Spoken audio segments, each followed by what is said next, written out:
இன்னைக்கு திடீர்னு உடைதான் உருளுதாங்கிற மாதிரி சில பேர் வந்து என்ன சொல்றான், பெண்களுக்கு பாதுகாப்பு இல்லை அப்படின்னு.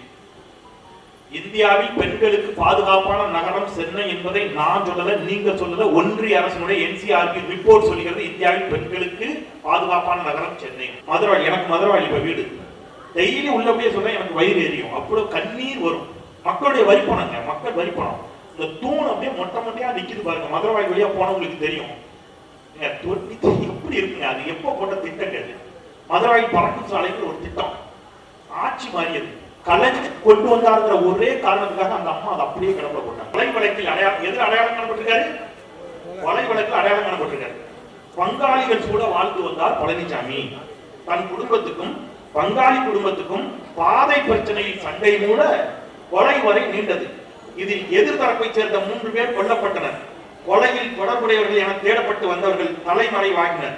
அவர்களில் ஒருவர்தான் எடப்பாடி கே பழனிசாமி. பேரன்பு கொண்ட வாக்காளர் பெருமக்களே, பெரியோர்களே, தாய்மார்களே, வாக்காளர் பெருங்குடி மக்களே, எங்க வந்து இரவு வீட்டுல,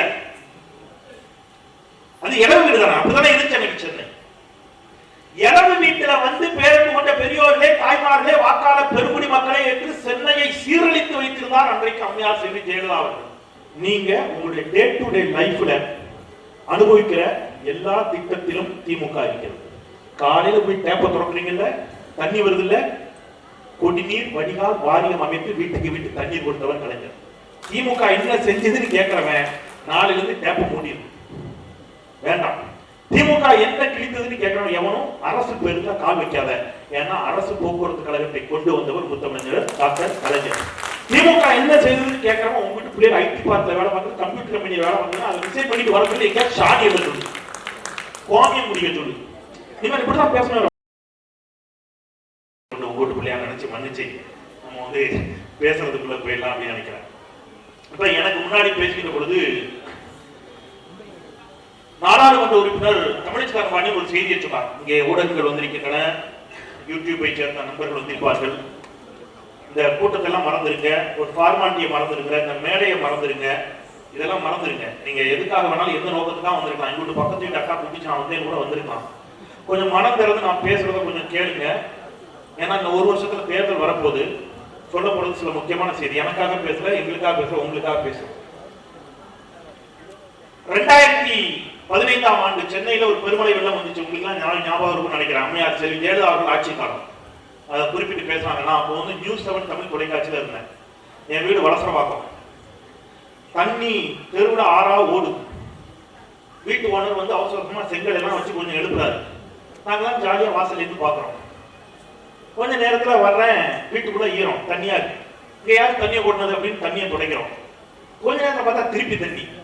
ஆனா திருப்பி தண்ணி வரும்னு தொடங்க, திருப்பி தண்ணி கீழே இருந்து தண்ணி மேல வர ஆரம்பிக்குது. கொஞ்ச நேரத்துல ரோட்ல ஓடின தண்ணி வீட்டுக்குள்ள, வீடு ஃபுல்லா தண்ணி. என் உயரமா இருக்கக்கூடிய செல்ஃப்ல எல்லா பொருளையும் முடிஞ்ச அளவு அனுப்புறோம். எங்க அப்பாவை எங்க அக்கா வீட்டுக்கு அனுப்புறேன். என் மனைவியும் என் குழந்தையும் அவங்க உறவினர் வீட்டுக்கு போயிட்டாங்க. நான் News7 தமிழ் ஆபீஸ்ல வந்து இருக்கிறேன். 3 நாட்கள் சென்னை முற்றிலும் முடங்கி போனது. சாலைகளில் பிணங்கள் மிதந்து வந்தன. நான் ரிப்போர்ட்டர், செய்தியா சொல்றேன். சாலைகளில் பிணங்கள் மிதந்து வந்தன. ஒட்டுமொத்த மக்களும் அல்லோலப்பட்டோம். நமக்கு பிரச்சனை என்னன்னா மறதிதான் நம்முடைய பிரச்சனை. அப்பொழுது ஒரு முதலமைச்சராக இருந்தால் அவருடைய பெயர் மரியாதைக்குரிய அம்மையார் செல்வி ஜெயலலிதா அவர்கள். மழையெல்லாம் வெறிச்சிடுச்சா அப்படின்னு பார்த்து, பால்கனிலேருந்து மெதுவா எட்டி பார்த்து, மழையெல்லாம் வெறிச்சதுக்கு பிறகு ஏசி எல்லாம் ஓடுதான்னு செக் பண்ணிட்டு, நல்லா ஏசி டெம்போ டிராவலர்ல மெதுவா அம்மையார் எங்க வந்தாங்கன்னா RK நகருக்கு மட்டும் வந்தாங்க. வந்து அவங்க பேசியது என்ன தெரியுமா? ஞாபகம் இருக்காது? அதுக்கு முன்னாடி சொன்னாங்க, அது ரொம்ப சேர்த்து சொல்லணும். நீங்க சொன்னது கரெக்ட் தான், அதை விட்டுறக்கூடாது. பேரன்பு கொண்ட வாக்காளர் பெருமக்களே, பெரியோர்களே, தாய்மார்களே, வாக்காளர் பெருங்குடி மக்களே, எங்க வந்து இரவு வீட்டுல, அது இரவு வீடு தானே, அப்படித்தானே இருந்துச்சு அன்னைக்கு சென்னை. இரவு வீட்டுல வந்து பேரன்பு கொண்ட பெரியோர்களே, தாய்மார்களே, வாக்காளர் பெருங்குடி மக்களே என்று சென்னையை சீரழித்து வைத்திருந்தார் அன்றைக்கு அம்மையார் செல்வி ஜெயலலிதா அவர்கள். ஆனால் இன்றைக்கு ஒரு முதலமைச்சர் இருக்கிறார். மழை பெய்கின்ற பொழுது நடு ரோட்டில் வந்து சாலைகளில் நின்று மக்களோடு மக்களாக பணியாற்றி கொண்டிருக்கிறார், விடிய விடிய களத்தில் இருக்கிறார் என்று சொன்னால் இது எங்கிருந்து வந்துச்சு தெரியுமா? 1971 இதே மாதிரி ஒரு புயல் வந்துச்சு, மழை. புழல் ஏரி எப்பொழுது வேண்டுமானாலும் உடையும் அப்படிங்கிற அபாயம். அன்றைக்கு செம்பரம்பாக்கம் ஏரியை திறக்கலாமா வேண்டாமான்னு அதிகாரியால முடிவெடுக்க முடியல. மேடத்துக்கு போன் பண்ணா தூக்கத்தில் எழுப்பிட்டா அதிகாரி செத்தான் இல்லையா? என்ன ஆகும் நமக்கு தெரியும். அவருக்கும் சந்திரலேகா முகம்லாம் கண்ணு முன்னாடி வந்து போகுமா இல்லையா? சந்திரலேகா ஞாபகம் இல்ல, ஆசிட் அடிச்சாங்க. அப்ப அவர் பயந்து போய் போன் அடிக்க மாட்டேங்கிறாரு. அம்மா நல்ல தூக்கம், ஆழ்ந்த உறக்கம். நைட்டோட நைட்டா செம்பரம்பாக்கம் ஏரியா திறந்து விட்டா மக்கள் செத்தான். ஆனா முத்தமிழர் டாக்டர் கலைஞர் 1971 ஒரு பெருமழை வெள்ள காலகட்டத்தில் நள்ளிரவில் புழல் ஏரிக்கு செல்கிறார். செக்யூரிட்டி இல்ல, ஏரி தாண்டி குதிச்சு அந்த பக்கம் போகணும். கேட்ட திறக்கால் இல்ல, ஏடிஎம் மடிச்சு கட்டி ஏரி தாண்டி அந்த குதிச்சு பக்கம் போய் நள்ளிரவில் புழல் ஏரியை ஆய்வு செய்து ஆவணம் செய்ததால் அன்றைக்கு சென்னை தப்பியது. கலைஞரின் மகன் இன்றைக்கு அதன் பிறகு வந்த புயல் மழை வெள்ள காலகட்டத்தில் இன்னைக்கு ரோட்ல நின்று மக்களை சரி செஞ்சுட்டு இருக்காங்கன்னா சென்னை வந்து அங்குலம் அங்குலமாக திமுக என்ன செய்தது என்பதற்கான ஒரு உதாரணமாக நான் இன்னைக்கு சென்னையில இப்ப நம்ம கலைஞர் என்ன செஞ்சாங்க பேசுவோம். இப்ப பேசிக்காம போறேன். 5 குளங்களை இந்த முதலமைச்சர் வெட்டியிருக்கார். கிண்டி நீங்க போனீங்கன்னா தெரியும், பெரிய குதிரை பந்தய மைதானம் இருக்கும். வேளச்சேரி ஒவ்வொரு வருஷமும் மழை நீர்ல தேங்கும். அந்த மழை நீரெல்லாம் எங்க கொண்டு போய் விடுறதுன்னு யாருக்கும் தெரியல. இங்க இவ்வளவு பெரிய இன்னும் பெரிய இடம் இருக்குது, சும்மா தானே இருக்குது, அதுல ஒரு 5 குளத்தை வெட்டுக்கலாம்னு சொல்லி 5 குளத்தை வெட்டி வேளச்சேரியில் இருக்கக்கூடிய தண்ணீரை எல்லாம் கால்வாய் மூலமாக கொண்டு வந்து, நான் இப்படியே சொல்றேன், எனக்கு எதுவும் இதை பத்தி கவலை இல்லை. ஏதாவது ஏன்னா உண்மையை சொல்றது எனக்கு ஒன்றும் பிரச்சனை இல்லை. நவீன கரிகால் சோழனாகத்தான் நம்முடைய முதலமைச்சரின் கண்களில் அப்படி அவ்வளவு தூரம் சென்னையை செதுக்கினார்கள் அல்லவா? இது எப்படி நடந்துச்சு அப்படின்னு இன்னைக்கு திடீர்னு உடைதான் உருளுதாங்கிற மாதிரி சில பேர் வந்து என்ன சொல்றான், பெண்களுக்கு பாதுகாப்பு இல்லை அப்படின்னு. இந்தியாவில் பெண்களுக்கு பாதுகாப்பான நகரம் சென்னை என்பதை நான் சொல்லல, நீங்க சொல்லல, ஒன்றிய அரசுடைய NCRB ரிப்போர்ட் சொல்லுகிறது இந்தியாவில் பெண்களுக்கு பாதுகாப்பான நகரம் சென்னை. இதெல்லாம் எப்படி உருவாச்சு? இங்க கடவுள் நம்பிக்கை உள்ளவங்க இருப்பீங்க. நீங்க கேரளாவில் ஒரு பிரபல ஜோதிடர் இருந்தார், அம்மையார் ஜெயலலிதா. மாந்திரிகம்லாம் பண்ணுவாங்க கேரளால. நான் அப்ப 98, 99 சென்னையில வேலை பார்த்த காலகட்டம். நான் எங்க வேலை பார்த்தேன்னா நம்ம பாடியில TVSல வேலை பார்த்தேன். அப்ரண்டிஸ்க்காக வந்திருந்தேன். 98, 99 காலகட்டம். பயங்கர டிராபிக் இருக்கும் அப்ப சென்னையில. அப்ப சென்னையில கோயம்பேடு பிறந்தது கிடையாது. அப்போ வந்து Paris bus stand, Paris corner, அதுதான் நம்ம பாரி முனை என்று அடையாளப்படுத்தினார் கலைஞர். திருவள்ளூர் பஸ்ல நாங்கெல்லாம் அங்க வரணும், வந்து நாங்க வேலை பார்த்துட்டு இருக்கோம். பாடியில இருந்து ட்ரக்கு, நீல ட்ரக்கு. அப்ப அந்த பைபாஸ் ரோடு கிடையாது, மதுராயில் பைபாஸ்லாம் கிடையாது, எல்லாமே இந்த வழியா தான் போகணும். சாயங்காலம் 6 மணிக்கு மேல டிராபிக் எங்க வரைக்கும்? பாடியில் ஆரம்பிச்ச டிராபிக் அசோக் பில்லர் கிண்டி தாம்பரம் வரைக்கும் இன்ச்சா நகரம் வண்டி. அப்படி இருந்த ஒரு நகரம் ஒரு நாள் காலையில நான் நைட் ஷிஃப்ட் முடிச்சுட்டு காலையில வீட்டுக்கு போறேன். போற வழியில அந்த பாடியில இப்போ ஒரு பிரிட்ஜ் இருக்கு பாருங்க, அந்த பிரிட்ஜை சுத்தி ஒரு 10-15 மந்திரவாதி உட்கார்ந்துருந்தாங்க. உட்கார்ந்து யாகம் வளர்த்துட்டு இருந்தாங்க. மந்திரமா சொன்னாங்க. மந்திரம் சொல்ல சொல்ல சொல்ல சொல்ல பாத்தீங்கன்னா டக்கு டக்கு டக்குன்னு அந்த இடத்துல பாலம் வந்துச்சு. அப்படியா? அப்படி வந்துச்சா பாலம்? அப்படி வந்துச்சா? வரல. கிண்டி கத்திப்பாறை அப்படி ஒரு 10 பேர் பார்த்து மந்திரம் போட்டாங்க. சொல்ல சொல்ல அப்படியே கத்திப்பாறை பிரிச்சு வந்துச்சு. அப்படியா? எப்படா வந்துச்சு? அவ்வளவு முத்தமிழர் டாக்டர் கலைஞர் கொண்டு வந்த தொலைநோக்கு பார்வையான திட்டங்கள்.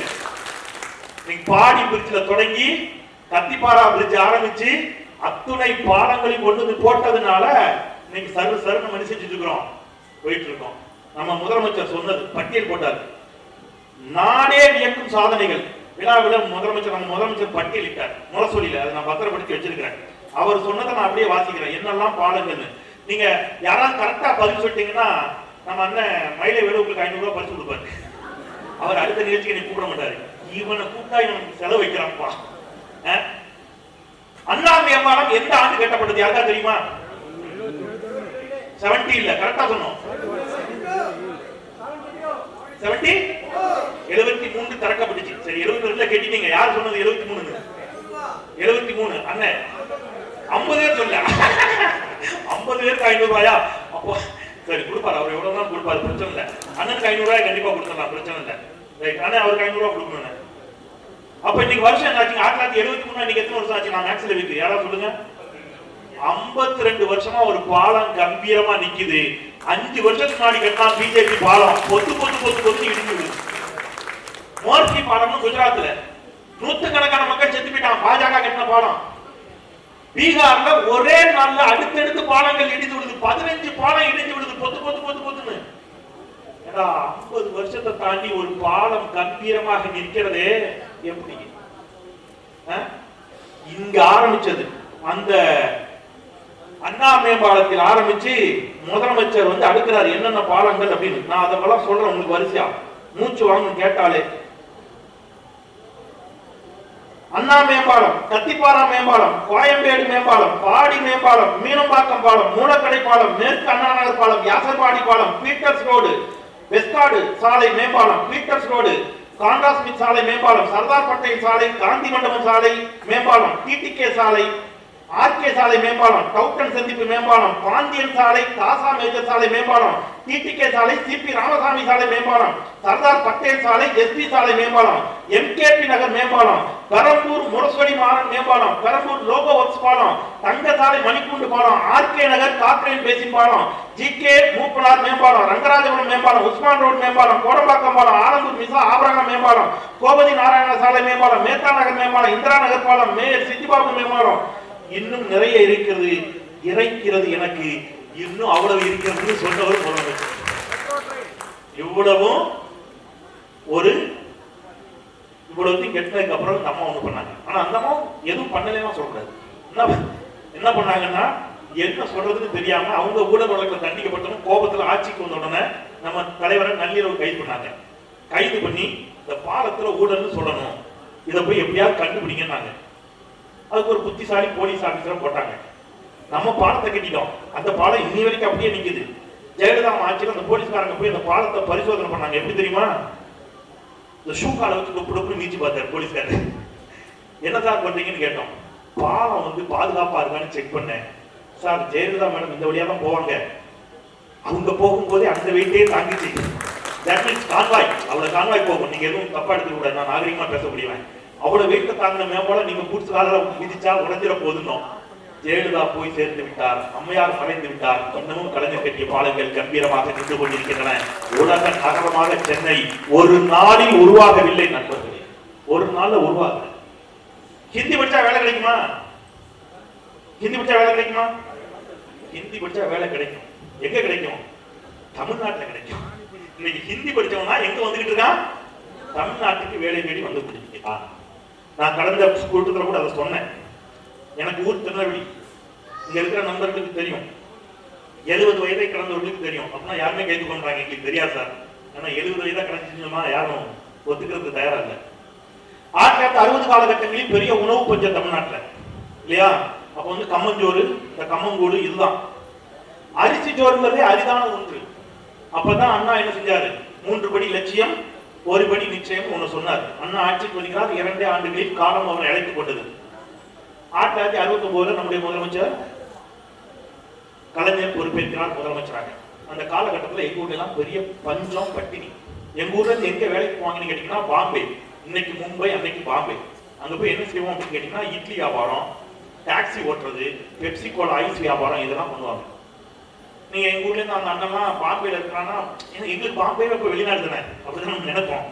அவன்லாம் பாம்பேல இருந்து வந்திருக்கிறான்னா எங்களுக்குலாம் அவன் வந்துட்டு போகும்போது அவரு பாம்பே போயிடலாமான்னு ஆசையா இருக்கும். ஏன்னா வந்தவன் என்ன பண்ணுவான்னு கேட்டீங்கன்னா ஒரு டர்க்கி டவல் போட்டிருப்பான், கலர் டர்க்கி டவல் தோல்ல போட்டிருப்பான், செருப்பு போட்டிருப்பான்.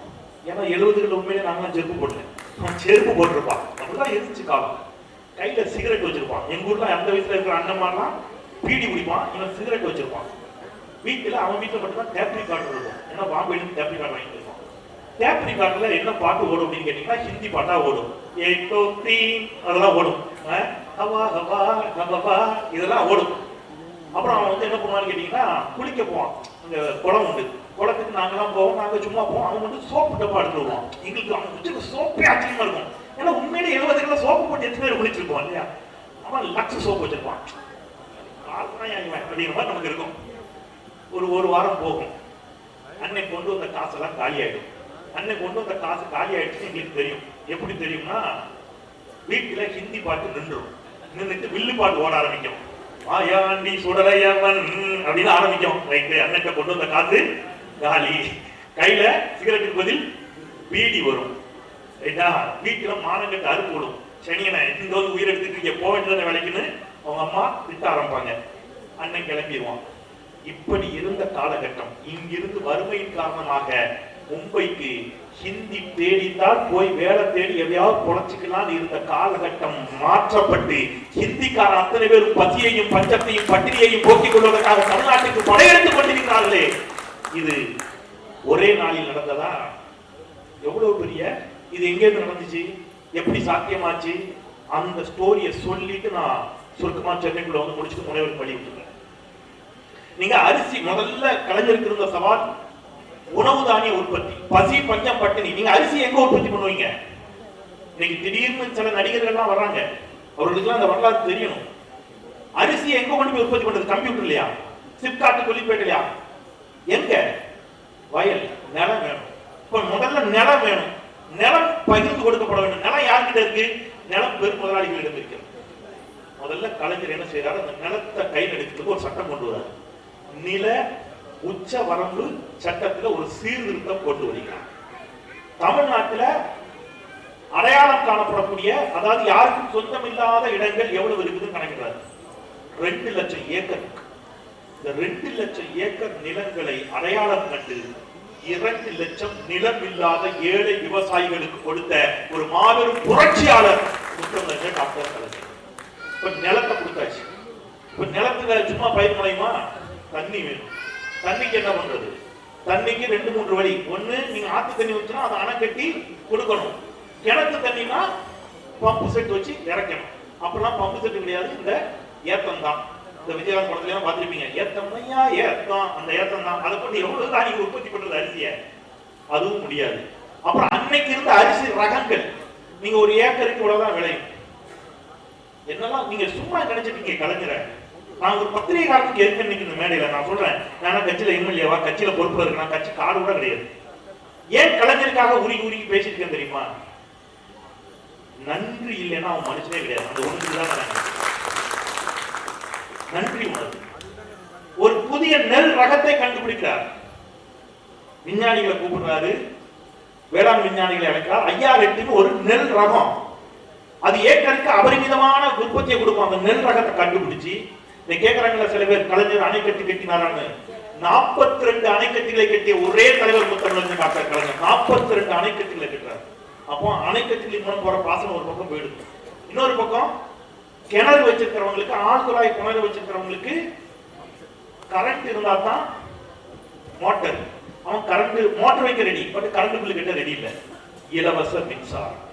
இப்ப இலவச மின்சாரத்தை கொடுத்து 42 அணைக்கட்டுகளை கட்டி நிலத்தை கொடுத்து இவ்வளவு கொடுத்து புதிய நெல் ரகத்தையும் கண்டுபிடிச்சு கொடுத்து இப்ப உணவை உற்பத்தி பண்ணி கொண்டு வந்தாச்சு. இப்ப உணவு ரெடி, நெல் ரெடி. இதை மக்கள்கிட்ட கொண்டு போய் சேர்க்கணும். பசி பஞ்சம் வறுமை மக்கள்கிட்ட எப்படி கொண்டு போய் சேர்க்கிறது? கடைக்காரன் கொடுத்தா கடைக்காரன் வைக்கிறதா வேலை. என்ன செய்யலாம்னு சொல்லிக்கிட்ட பொழுது தமிழ்நாடு நுகர்பொருள் வாணிப கழகம் என்ற ஒன்றை உருவாக்கி ஊருக்கு ஊர் ரேஷன் கடைகளை திறந்து இந்த உணவை உற்பத்தி செய்யப்பட்ட நெல்ல எல்லாருக்கும் கொண்டு போய் சேர்த்தாங்க. இப்ப உணவு பஞ்சம் முடிஞ்சது. நெக்ஸ்ட் சோளம் மட்டும் இருந்தா போதுமா? கல்வி. 3 கிலோமீட்டருக்கு ஒரு ஆரம்ப பள்ளிகள் அப்ப நிர்ணயிச்சாரு. இன்னைக்கு 1 கிலோமீட்டருக்கு ஒண்ணு வந்துட்டோம். கலைஞர் மட்டும் திறந்த பள்ளிகள் 37,000க்கும் அதிகமான பள்ளிகளை கலைஞர் பள்ளிகள் ஒண்ணும் ஒவ்வொரு செக்டாரா பார்த்து செய்தார். அப்படிலாம் செஞ்சுட்டு வரும்போது அடுத்த கட்டமா இப்ப நம்ம அது ஒட்டுமொத்த தமிழ்நாட்டுக்கு பேசலாம், நான் இன்னும் நிறைய பேசலாம். இப்ப தமிழ்நாட்டுக்கு வரும். இப்படி உருவானதனுடைய விளைவு, இந்த பள்ளிகள் இந்த கல்லூரிகள் உருவானதனுடைய விளைவு, தமிழ்நாட்டின் தென்கோடி மாவட்டமான திருநெல்வேலியில ஒரு சின்ன குக்கிராமத்துல அரசு பள்ளியில எங்க அக்கா பின்னி கொடுத்த உயர்கூடைய தூக்கிட்டு போய் படித்த செந்தில்வேல் இன்னைக்கு சென்னையில நின்று பேசிட்டு இருக்கான். அப்படின்னா இதற்கு காரணம் அது அப்படிங்கிறதுனால அதை கனெக்ட் பண்ணி சொன்னேன். இப்ப சென்னைக்கு வருவோம். சென்னைக்கு மட்டும் அவர் செஞ்சது அப்படின்னா, நீங்க கால்குலேட்டர்னா என்னன்னே தெரியாத காலகட்டத்தில் அவர் கணினியை பற்றி தீர்மானிக்கிறார். இனி கம்ப்யூட்டர் தான் எல்லாம். நீங்க இப்படி எடுத்துக்கங்களேன், இந்தியாவுக்கு எப்ப சுதந்திரம் கிடைச்சது? 1947 ஆகஸ்ட் 15. இந்தியாவில் எல்லா மாநிலத்துக்கும் அன்னைக்கு தான் கிடைச்சது. தமிழ்நாட்டுக்கு ஒரு 20 வருஷத்துக்கு முன்னாடி கிடைச்சதா? இல்ல. வெள்ளக்காரன் கொடுத்துட்டு போகும்போது தமிழ்நாட்டுக்கும் 1947 ஆகஸ்ட் 15 தான்.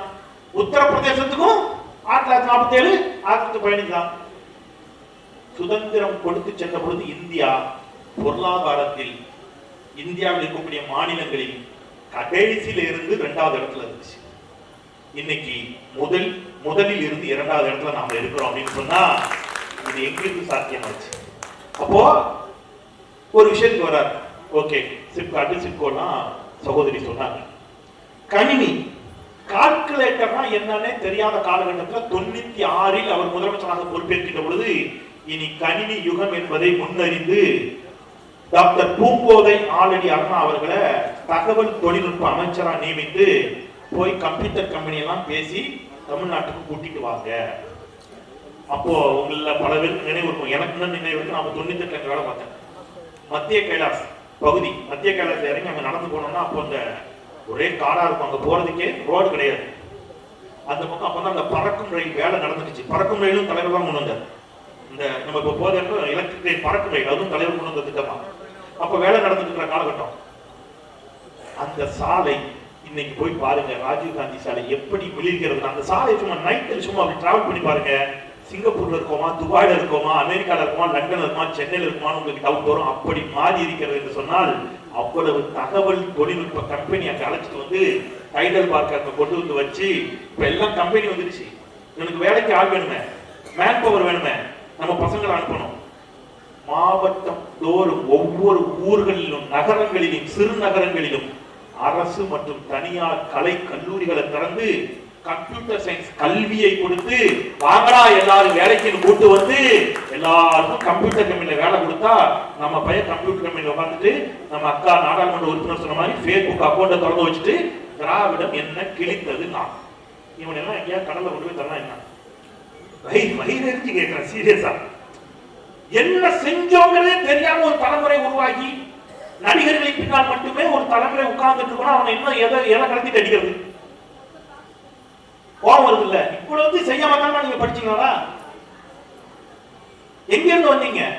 ஏன் உத்தரப்பிரதேசத்துல இருக்கக்கூடியவன் இவ்வளவு பெரிய படிப்பு படிக்கல? ஏன் பீகார்ல இருக்கவன் இவ்வளவு படிக்கல? ஏன் தமிழ்நாடு மட்டும் இந்த இடத்துல இருக்கிற கேள்வி இருக்குது இல்ல.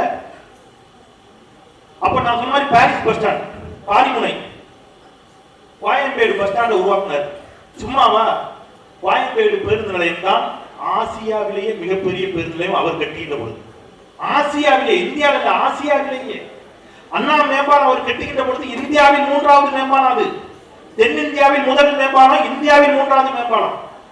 தலைவர் எதை பண்ணாலும் ஆசிய லெவல் வேர்ல்டு லெவல் தான் பண்ணுவார்.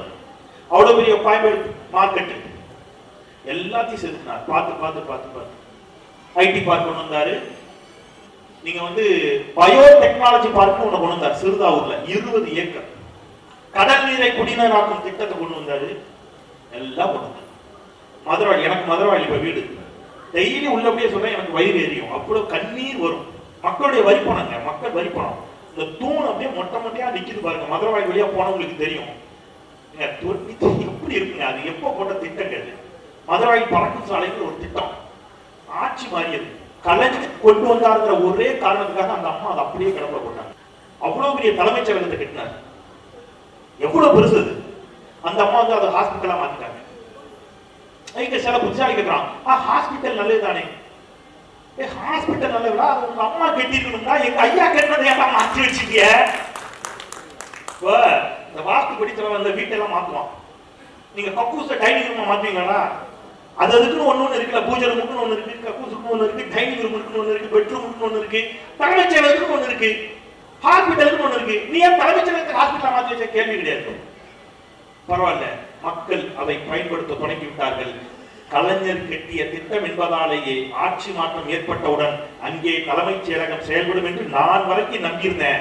அரசியல் நாகரிகத்தின் உச்சம் முத்துவேல் கருணாநிதி ஸ்டாலின் அது மக்கள் ஹாஸ்பிட்டலாவே பயன்படுத்தணும் போகிறான்னு. யாருக்கு இந்த அரசியல் நாகரிகம் வரும்? கிளாம்பாக்கம் பேருந்து நிலையம் அப்படியே விட்டு போயிட்டாங்க. நிறைய செஞ்சு கொடுத்தது யாரு? நம்ம அரசு வந்து இப்போ நிறைய செஞ்சு கொடுத்துச்சு. இப்போ பார்த்து பார்த்து பார்த்து பார்த்து சென்னையை செதுக்கியதில் கலைஞருக்கு நிகர் யார் தான்? கலைஞர் தான். குடிசை மாற்று வாரியம் நீங்க இங்க இருக்கக்கூடிய எல்லா பாலத்தையும் எடுத்துக்கங்க, பாலங்கள், சாலைகள், குடிசை மாற்று வாரிய குடியிருப்புகள். இங்க சென்னையில திருநங்கைகளுடைய நிலை என்னவா இருந்துச்சு அப்படிங்கிறது நமக்கு தெரியும். மாற்றுத்திறனாளிகளுடைய நிலை என்னவா இருந்துச்சு நமக்கு தெரியும். இன்னைக்கு அவர்கள் என்னவாக இருக்கிறார்கள், அவருடைய வாழ்வாதாரம் மேம்படுவதற்கு என்னவெல்லாம் செய்திருக்கிறது இந்த அரசு, கலைஞர் அரசு, திமுக அரசு அப்படிங்கிறது எண்ணி பாருங்க. நான் ரெண்டு டேட்டாவை சொல்லிட்டு நான் வந்து நேரம் செஞ்சு மற்றவர்களுக்கு வழி கொடுத்துறேன். இன்றைக்கு இந்த மருத்துவமனை, இந்த அரசு வந்த பிறகு கட்டிய மருத்துவமனை, கலைஞர் பன்னோக்கு மருத்துவமனை, அவ்வளவு பெரிய ஹாஸ்பிட்டல். நம்ம வந்து அதுல வந்து என்னெல்லாம் செஞ்சிருக்கிறோம். 15/6/2023 அன்று சென்னை கலைஞர் நூற்றாண்டு உயர் சிறப்பு மருத்துவமனை திறந்து வைக்கப்பட்டு மக்கள் பயன்பாட்டிற்கு கொண்டு வரப்பட்டுச்சு. இந்த மருத்துவமனை தொடங்கப்பட்டு 18 மாதங்கள்ல, இது 18 மாதங்களுக்கு முன்னாடி உள்ள ரிப்போர்ட், 18 மாதங்கள்ல 5020 அறுவை சிகிச்சைகள், 538 நரம்பியல் அறுவை சிகிச்சைகள், 1375 கிட்னி ஆபரேஷன், 512 பொது அறுவை சிகிச்சைகள், 1000க்கும் மேற்பட்ட புற்றுநோய் அறுவை சிகிச்சைகள் மற்றும் 137 ஹார்ட் பைபாஸ் சர்ஜரி செய்து உலகத்தின் மிக முன்னணி மருத்துவமனையாக இன்றைக்கு நம்முடைய கழக தலைவரின் ஆட்சியில ஒரு மருத்துவமனை மிளிர்ந்து கொண்டிருக்கிறது சொன்னா வேற எந்த ஸ்டேட்ல இது இருக்கும் அப்படிங்கறத சிந்திங்க. இவ்வளவுத்தையும் செய்தவரை பார்த்து ஒருத்தர் கேள்வி கேட்கிறார். அவர் யாருன்னு கேட்டீங்கன்னா எடப்பாடி கே பழனிசாமி. இப்ப நான் வாசிக்க போறது என்னுடைய செய்தியில விகடன்ல வந்த செய்தி. ஏன்னா நீங்க கேசிக்கு போடுறதா என் மேல போடாதீங்க, விகடன் மேல போடுங்க.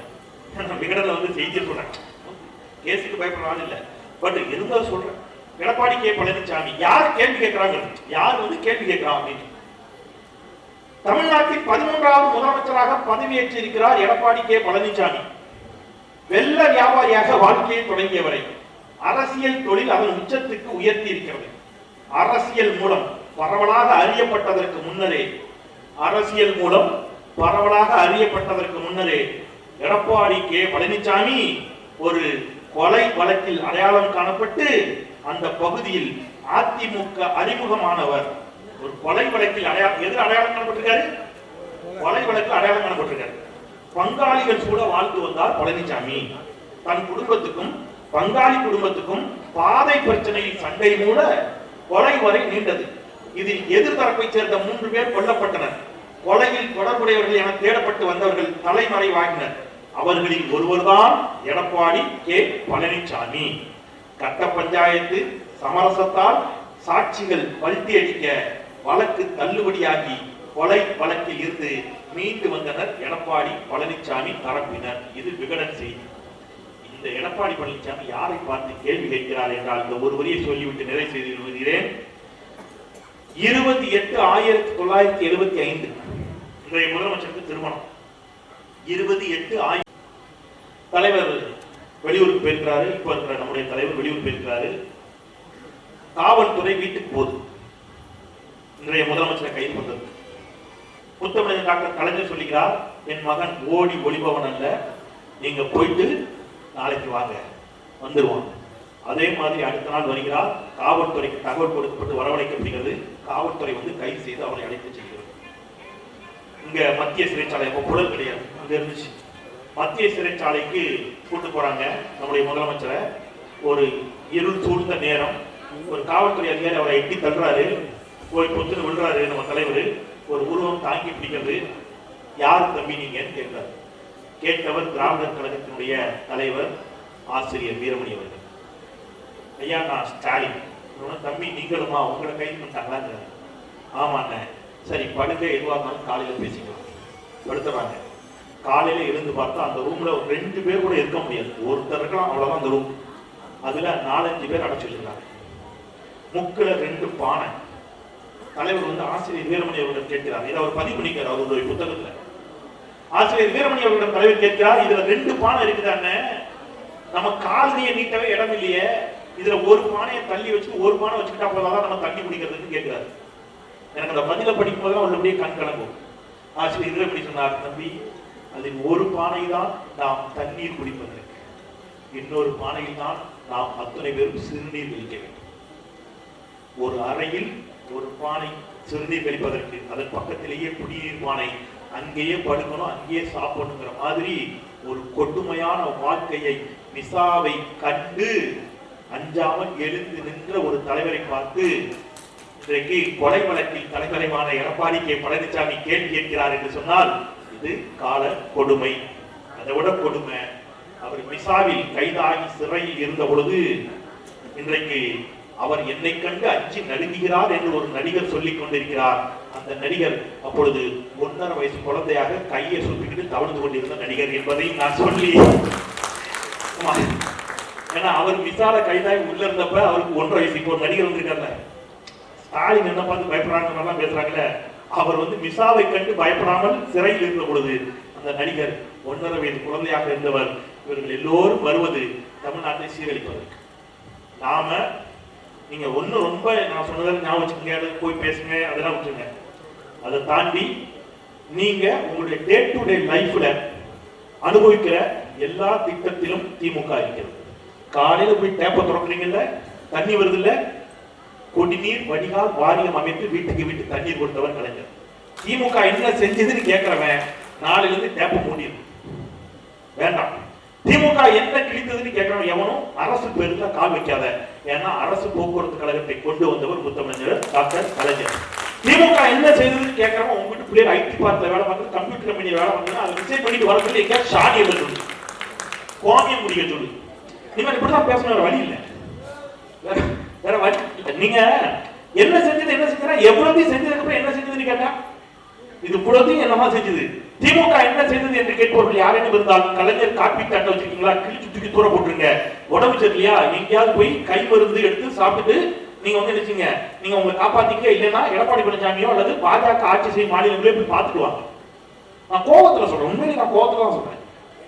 இவ்வளவு போட்ட பிறகு ஒரு அரசியல் நோக்கி நாம் கேள்வி கேட்போம்னா கலைஞர் சொன்னதான் எனக்கு ஞாபகம் இருந்து, நீங்கள் அரசியலில் கற்றுக்கொண்ட பாடம் என்ன, என்னால் பலன் பெற்றவர்கள் எனக்கு நன்றியோடு இருப்பார்கள் என்று நான் எதிர்பார்க்க கூடாது என்று சொன்னார்.